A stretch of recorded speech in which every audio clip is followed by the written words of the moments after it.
Bem-vindos ao canal Verdades Ocultas da Bíblia.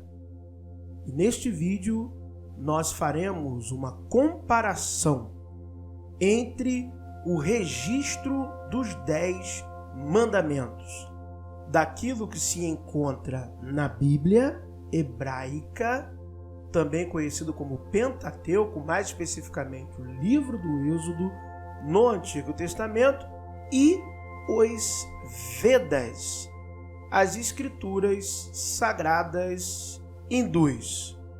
Bom, já digo para vocês que atestadamente, academicamente falando, os registros dos Vedas são mais antigos do que os registros bíblicos. Uma das maiores autoridades, um dos maiores especialistas nesse assunto é Michael Ritzel, da Universidade de Harvard. Professor, doutor, especialista em textos orientais, textos indianos, da história do Oriente, rituais e mitologia comparada, com diversos artigos publicados e livros escritos. Fora outros autores que, se você, com uma pesquisa muito simples, você encontrará diversas afirmações e pesquisas dos escritos hindus dos Vedas, atestando que os mesmos datam de aproximadamente 1500 a 2000 antes de Cristo, o que não acontece com os textos bíblicos. Todos nós que estudamos sabemos da dificuldade que há da atestação da antiguidade dos textos bíblicos e também que, na realidade, é uma montagem, O Antigo Testamento é uma compilação de diversos contos e histórias que existiam no Oriente Antigo, que diversas vezes, volto a dizer, atestado por especialistas como Mauro Biglino, Thomas Homer, entre outros, a maioria dos escritos que pertencem à composição do Antigo Testamento foram produzidos no período do cativeiro babilônico. Então vamos comparar o que dizem os Vedas e o que diz a Bíblia acerca dos 10 mandamentos. Nós já sabemos que, de acordo com diversos especialistas, os Vedas são mais antigos. Para fins didáticos e melhor compararmos as semelhanças entre os mandamentos, eu também coloquei os mandamentos budistas, o Theravada, mas também eu poderia me utilizar do Avesta, que também contém muitas sentenças de encontro àquilo que são os 10 mandamentos. Mas para fins didáticos, eu coloquei os mandamentos do budismo Theravada. Então nós temos aqui 3 registros, você olhando a tela da esquerda para a direita. Nós temos os Vedas, que são os mais antigos, nós temos o Pentateuco e nós temos os mandamentos do budismo Theravada. Ok? Então vamos lá. Eu separei por classes, tá? De acordo com como está nos Vedas, porque os Vedas separam assim: o pecado do corpo, pecado da palavra e pecado da vontade. Lá está separado assim: o pecado de suas ações, o pecado daquilo que você diz e o pecado daquilo que você pensa, que você idealiza, ok? Então eu separei dessa maneira. A linha amarela que eu coloquei logo acima, nas 3 tabelas, são mandamentos específicos, que são competentes àquele conjunto de regras apresentados pelos escritos. Então, por exemplo, no que diz respeito aos Vedas, não bater, não agredir, está colocado de maneira específica, assim como para o Pentateuco, honrar pai e mãe. Mas também no Avesta, que é mais antigo, do que os registros dos hebreus, nós temos explicitamente também esse mandamento de honrar pai e mãe. Mas aí nós temos nos Vedas, não matar o semelhante. E nós temos no Êxodo, não matarás, que é não assassinarás. Nós temos nos Vedas não roubar. Nós temos no Pentateuco não furtarás. Nós temos nos Vedas não violar as mulheres. Nós temos no Pentateuco não adulterarás. Nós temos no budismo uma coisa muito semelhante e equivalente.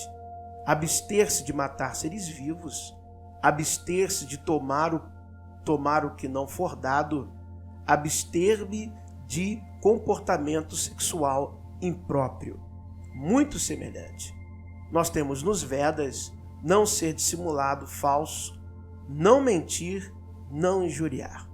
Nós temos no Pentateuco não darás falso testemunho, não terás outros deuses, não tomar em vão o nome de Deus.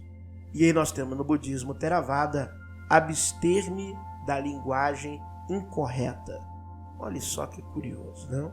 Nos Vedas nós temos não desejar o mal, não cobiçar o bem alheio, não ter ódio dos outros. No Pentateuco nós temos lembrar do dia de sábado, não cobiçarás mulher, bens, etc. Não construir imagens de ídolos. Nós temos no budismo Theravada abster-me do vinho, álcool e outros embriagantes que causam a negligência. Então é curioso nós vermos que apesar de em algum momento nós termos algumas diferenças, mas estão tudo dentro da mesma estrutura filosófica. Está dentro da mesma estrutura. Nós temos ali, no que diz respeito aos pecados da vontade, no terceiro conjunto, não desejar o mal nos Vedas, né? Não querer, não desejar, não realizar o mal, não fazer o mal a ninguém, qualquer tipo de mal, está dentro da vontade. No Pentateuco, nós temos a questão ali na mesma linha que eu digo não de raciocínio, mas de direção visual, aí da sua frente, da esquerda para a direita, no centro, lembrar do dia de sábado, que era algo específico para que os hebreus devessem santificar esse dia, descansar nesse dia e não desejar trabalhar nesse dia. Não fazer algo nesse dia, mas deixar a terra descansar, deixar as pessoas descansarem, o corpo descansar, a mente descansar. E era um dia que era dedicado, depois com a evolução da cultura hebraica e judaica, a atividades, a ritos religiosos. Um dia apenas de contemplação da obra ou da realização ou dos ritos de Yud-He-Vav-He, o Deus dos hebreus. Nós temos não cobiçar o bem alheio e temos dessa mesma linha não cobiçarás. Não cobiçarás o boi do teu próximo, a mulher do teu próximo, o servo do teu próximo e etc. Não construir imagem de ídolos ali no Pentateuco, né? Não trazer observâncias de outros deuses, né? Não, porque os deuses, você sabe, competiam entre si, né? Os deuses competiam mitologicamente, lendariamente falando, o favor dos humanos. Isso não era uma questão só dos deuses gregos, mas dos deuses de diversas nações. Então, não ter ódio dos outros, entendeu? O ódio é um sentimento despertado pela inveja e por outras mazelas mais. Mas essa questão de não construir imagens vai muito de encontro a essa questão da disputa, da inveja, do ódio. E no budismo Theravada é muito curioso, porque abster-me do vinho, álcool e outros embriagantes que causam a negligência, né?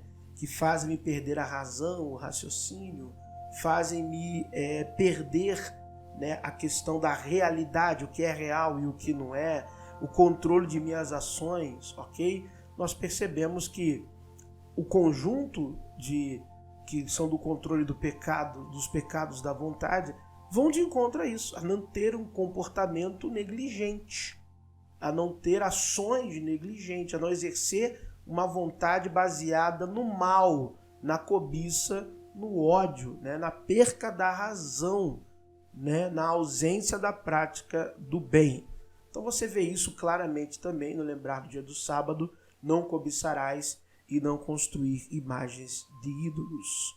Então, volto a dizer, essa estrutura de mandamentos, ela já era conhecida no Oriente, Moisés apenas compilou. E há alguns especialistas, alguns egiptólogos que vão afirmar que também no Egito já haviam esses 10 mandamentos. Essa estrutura de mandamentos já existia no Egito.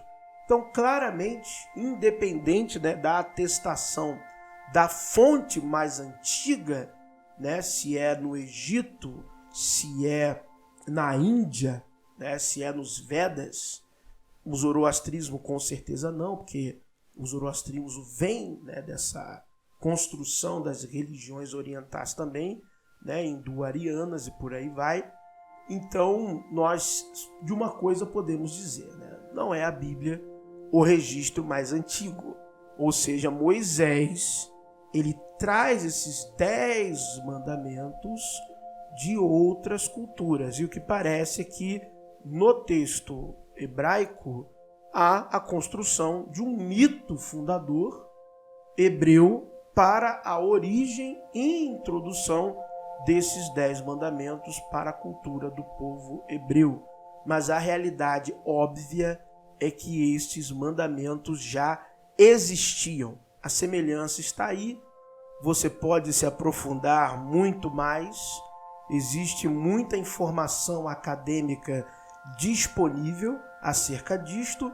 Recomendo, né, você ler os papers, né, os livros, os artigos publicados pelo doutor Michael Witzel, né, da Universidade de Harvard. Você vai aprender muito com certeza. Coloca ali no Google Tradutor, né, você pega ali, as publicações, a maioria estão em inglês. Você pode pegar, colocar no Google Tradutor e com certeza em tradução livre, mesmo assim sendo, você obterá muitas informações, fará uma excelente leitura, ok? Deus abençoe a sua vida, fique na paz do Senhor Jesus, o Mestre da Justiça.